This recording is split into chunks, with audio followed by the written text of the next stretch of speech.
Hi guys, welcome back to the channel. In this series we will be travelling around New South Wales. We're going to cover approximately 3,400 kilometres in our renovated winter caravan. We'll be sharing some of our great adventures, the good, the bad and the budget. So I will also be sharing some great free campsites that we stayed at, some caravan parks that we checked out and enjoyed our stay in, while we cover our 3,400 kilometre trip. We're about to arrive into the town of Bourke. Now Bourke is nestled on the Darling River. Beautiful area. I haven't been here before, so it'll be interesting to see the sights, learn about the area as we travel around. Now Bourke is in the outback of New South Wales, and it's on the corner not far from the Queensland border, so it's right up to the top end. I'm hoping it's going to be nice and warm.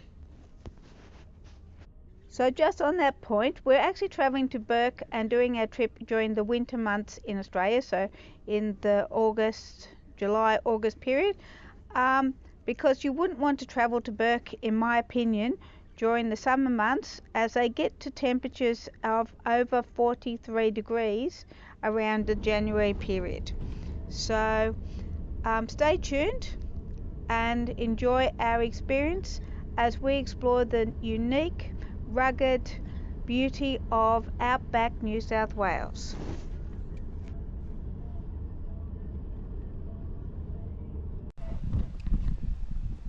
So we're going to begin exploring the town of Bourke from the Port of Bourke, which is based on the Darling River. Now in the 1850s, the Darling River was a crucial part of the transport routes and the development of the town of Bourke, and the wharf, which we're just looking at here, was a critical part of the steam paddlers that were actually transporting bales of wool and other goods up and down the river into market. The original wharf doesn't exist anymore. It was replaced, but this replica was constructed to showcase the historical design which accommodated the various levels of the Darling River. Today it's a lovely spot just to relax and listen to the birds.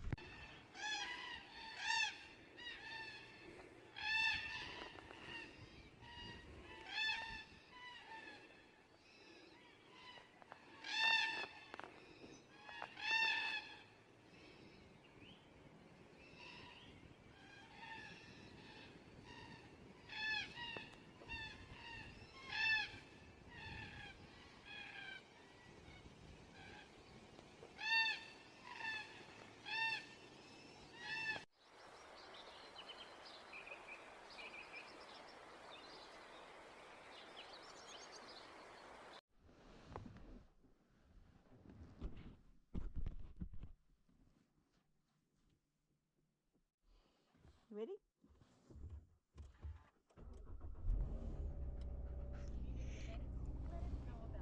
On a historical walk around the town of Bourke. So we're heading off, and we've already looked at the historical wharf, which is number 20 on the map we've picked up. You guys can find the map, and so we're heading down this road looking for number 4.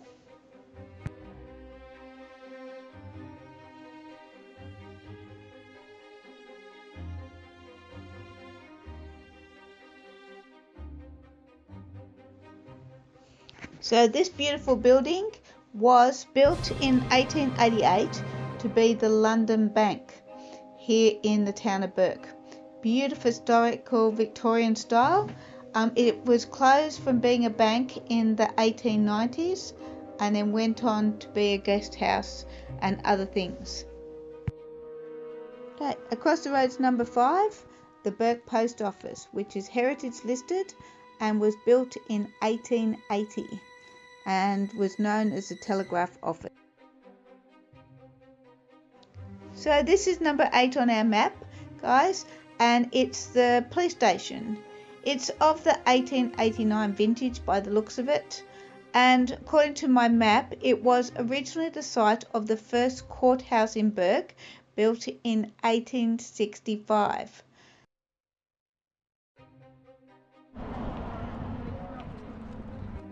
So guys, this is number 9, which is the courthouse, and it was built in 1900s with a colonial architectural style for a cost of £9,500, and it was built to be a maritime court and is still the furthest inland maritime court in Australia.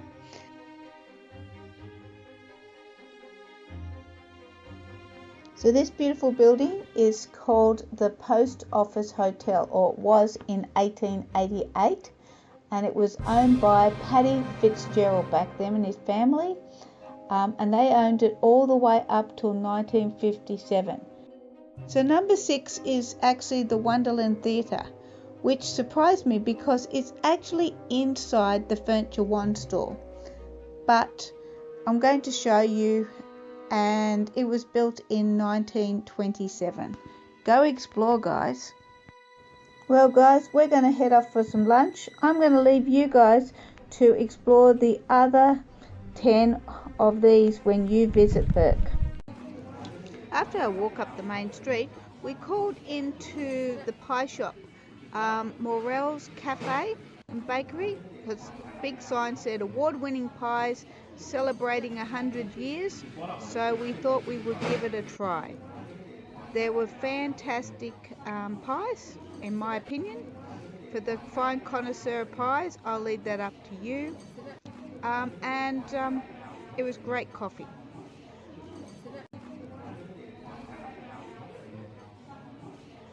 So that means we've got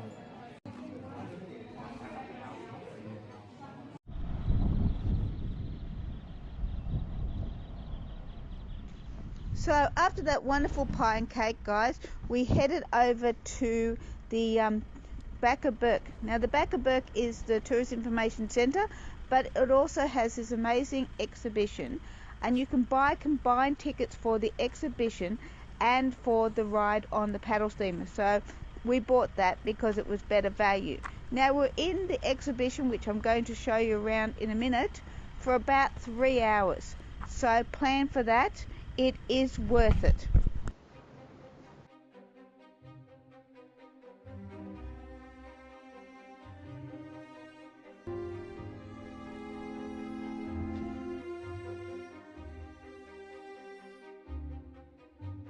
So the exhibition is really interesting because it starts off prior to white settlement with the traditional owners, where we explore what Bourke area was like, what the Darling was like, what the dreaming time was like, and then it progresses through into the European exploring out into the area around Bourke, which was really, really interesting. So there's a lot of animation here, but there's also a lot of reading to explore and enjoy.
I did find it interesting because I didn't realise that Hamilton Hume had actually travelled with Captain Charles Sturt to actually explore the Darling area. after having explored and discovered the way through from Sydney to Melbourne in the Great Expedition. So this was really interesting, guys, and I enjoyed reading this bit. There were some very interesting people over the history who actually visited Bourke that actually really surprised me, including people like Henry Lawson, who is a famous Australian poet. And there is a large section in the exhibition about his time in Bourke.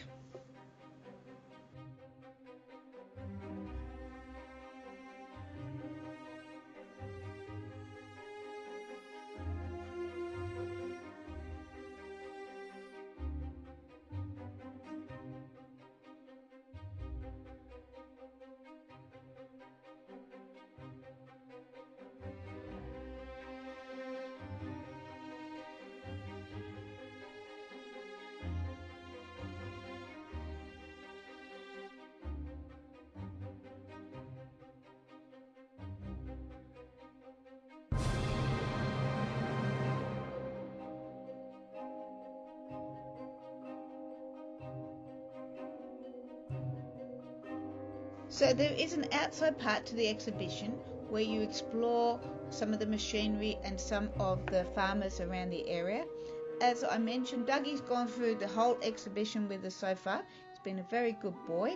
And then after you walk along the boardwalk and explore this part, you go into the next part of the exhibition, which is in a separate building, which I found really interesting.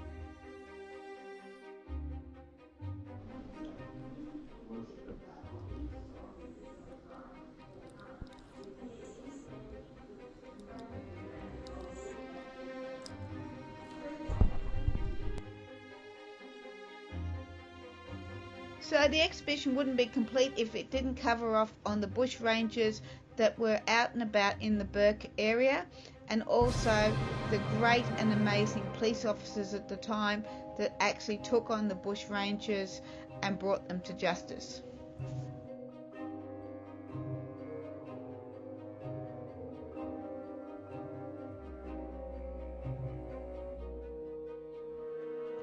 So this is only a small tidbit of the whole exhibition, and I'm finishing off with the Fred Hollows section, but there is so many famous people and some amazing stories, but you guys need to come and see it for yourself.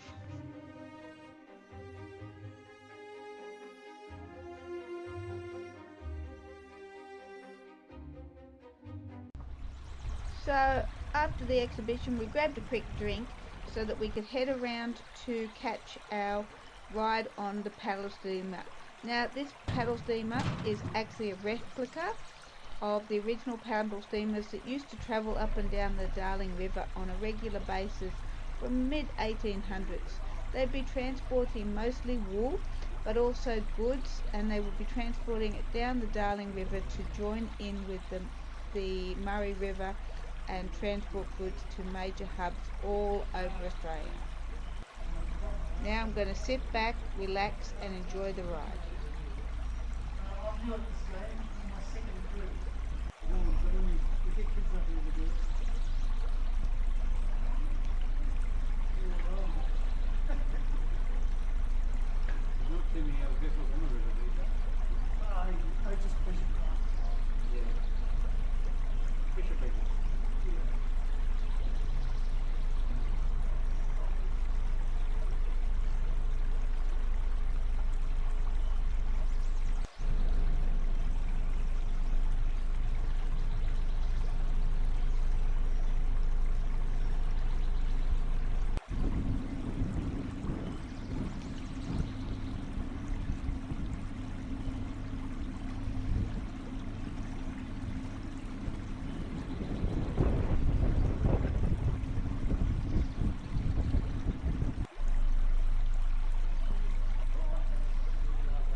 So after that wonderful cruise, we hopped in the car and headed back to the caravan park. I'll show you around shortly. Okay, so we booked into the Mitchell Caravan Park, which is on the main road into Bourke. It's a nice caravan park. It was roughly $190 for the 5 nights that we're staying here. So it's very pet friendly. Dougie's having a nice time here. There's quite a few other dogs here on site. Amenities are all clean. They've even got a little dog wash, and I'm going to show you around more detail.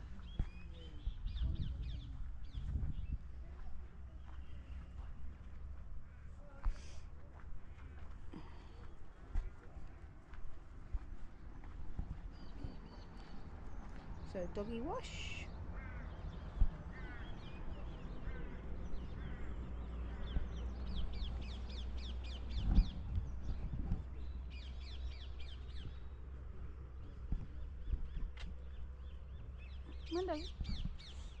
Disabled facilities. Firewood.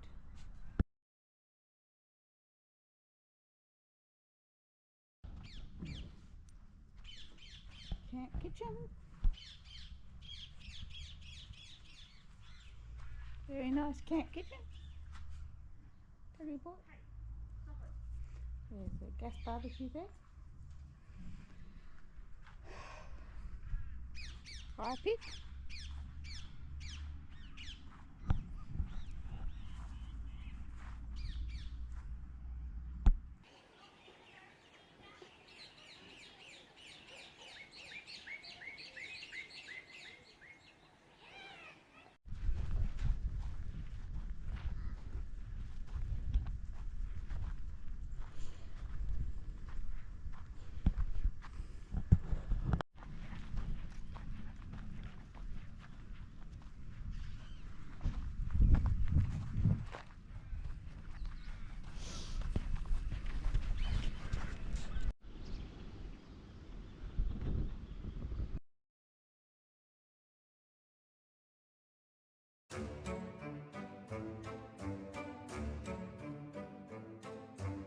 So we picked up this list from the Tourist Information Centre, guys, and I've just ticked off the bits that we've already done, and we're going to see how many more of these we can actually tick off today as we explore the town of Bourke.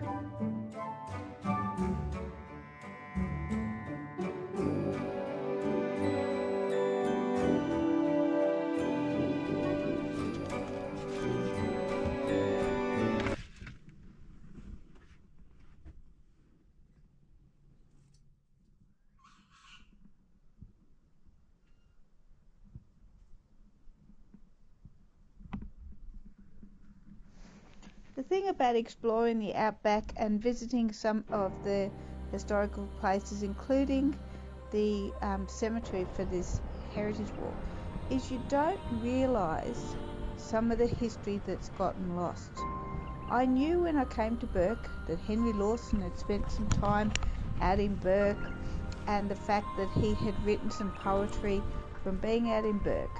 But prior to coming to this cemetery, I had never heard of Francis H. Brown as a bush poet, and he started writing poetry, which had been his youthful ambition, and he started writing the limericks. Now, it was in January 1933 that he went back to Sydney from Bourke just to have his books published, all his poetry of selected works, called The Songs of the Plain. But fearing that he was going to have a return of ill health, he returned to Bourke. Sadly, he passed away within a week of returning to Bourke, and he never saw his books published.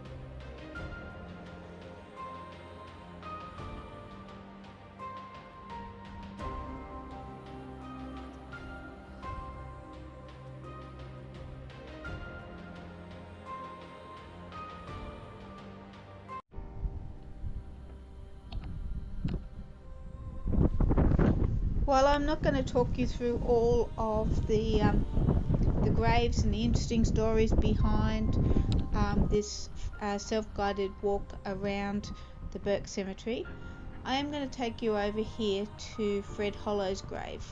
Fred Hollow is very famous, and the Fred Hollow Foundation is still an important part of Australian culture and Australian medical services. Fred's view was every eye was an eye, and he put a lot of effort to helping with Aboriginal health, and he was dedicated to making it possible for everybody to be able to see.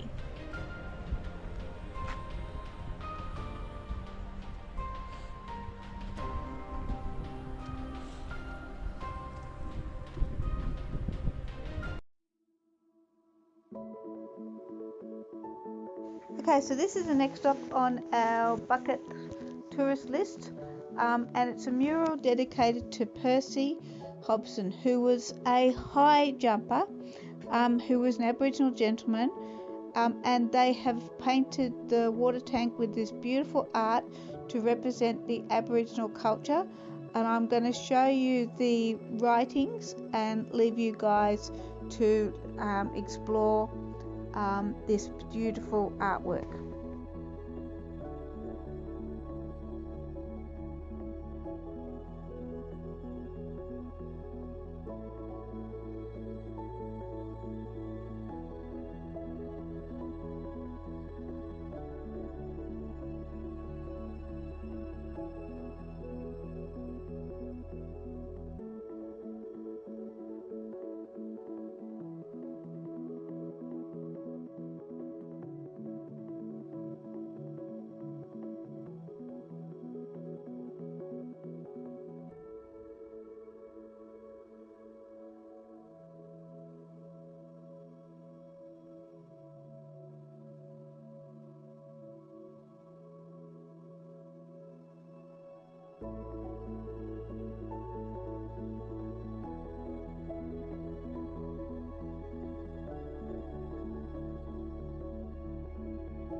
So guys, we've just come across now to see the Crossley machine, I think that's how you pronounce it, being set up. It runs from 12 o'clock to 1 o'clock on weekdays. But while we're waiting for the presentation to start, I'm just having a quick browse at this amazing vintage fire truck from the turn of the centuries.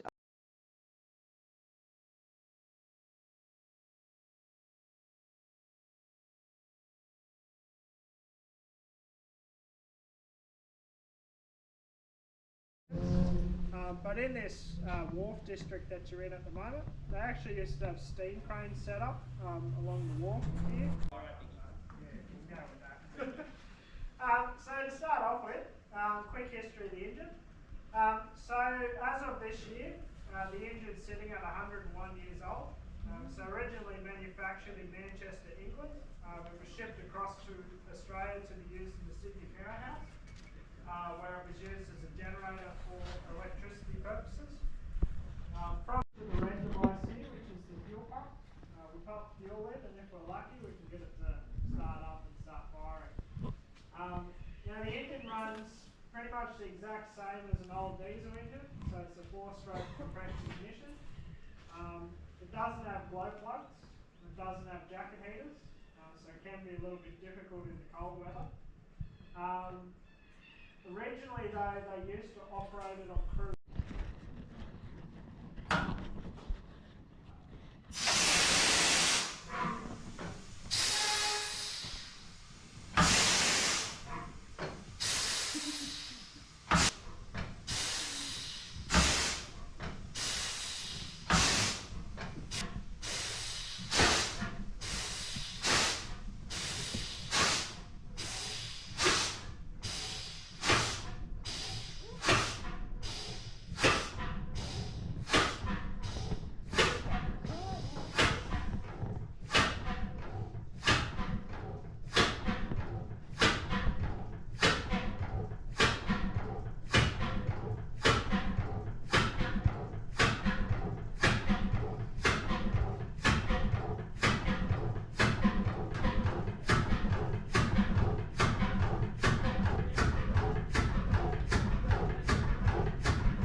Guys, while we decided to stay in the town of Bourke, we're out here at the historical North Bridge site, and this is also quite often known as Mays Bend. Now, Mays Bend is a popular free camping site, and we're approximately 10 kilometres out of the main street of Bourke, but down the road that heads out to Hungerford and those directions. Now, this campsite is based right on the Darling River, and it's beautiful. You do need to be self-contained. There are no toilets out here. There are picnic areas, and it is set up with like little mini barbecue areas for camp kitchens, like where you light a campfire, and in the metal frame area. You've probably seen them at lots and lots of other sites. Now, we're walking along down the track. So Dougie and I are just having a walk down here. Bridge. The bridge is currently being renovated at the moment, so it is not safe to wander around here too much. The lady at the back of Bourke Centre advised that they're getting a grant to do some major renovations here, so as I show you this, you'll see there's a fair bit of scaffolding around. But you can walk under the bridge, and there are a lot worse bridges that I've been past and explored with Dougie before. But you can see the Darling River there. It's a bit muddy at the moment. As I mentioned, there's been a lot of rain around here. Now, this site can get very slippery and very boggy when it's been raining. And as I said before, we've had a lot of rain in this area prior to our arrival, and made this free campsite not really suitable for us, which is why we chose to stay in the caravan park. But overall, this is a nice area. to camp in and a nice area to explore. And this is also where we can see, and I will show you shortly, where the paddle boat, which we were on earlier, actually comes up to here, turns around and goes back down. And yeah, so you can see all the scaffolding here. There's been a lot of work, and hopefully this will get all done up, and next time I come to visit the town of Bourke, we should be able to actually walk across it. So here comes the paddle steamer, guys, and you can see there's picnic tables and chairs here like I mentioned before. There's also a boat ramp, so we're standing near the boat ramp as we watch the paddle steamer come up and have a look at this area. It's got beautiful trees. Now you can't get your caravan down here, they've got a big fence across it, but you can park nearby and then just step over the fence to actually do that. Now you can see how boggy it is here.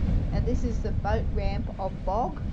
I personally wouldn't be wanting to off-launch a boat here of any description, because the chance of getting unbogged, it's just a bit of a mess. So on our last day in the town of Bourke, we plan to head out of town to explore some of the areas around the region, not just limit ourselves to the town. It had been raining a lot since we've been here and prior to us arriving, and the consequence of that, sadly, was a lot of the roads, dirt roads, were closed, and we weren't able to continue. We had planned on getting out to Doral Station, but we only got so far down the road. So these are a few bits and pieces of what we saw as we travelled out of Bourke.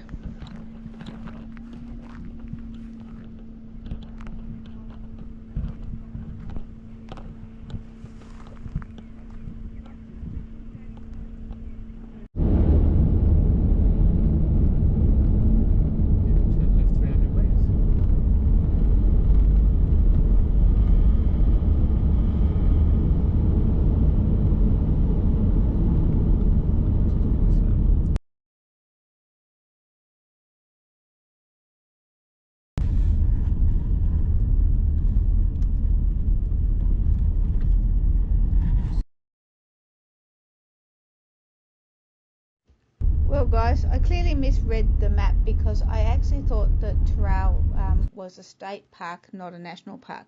But anyway, so we're going to head back into town. It's too boggy out here. There's a storm coming in according to the weather, and so we're going to head back into town and we're going to head off.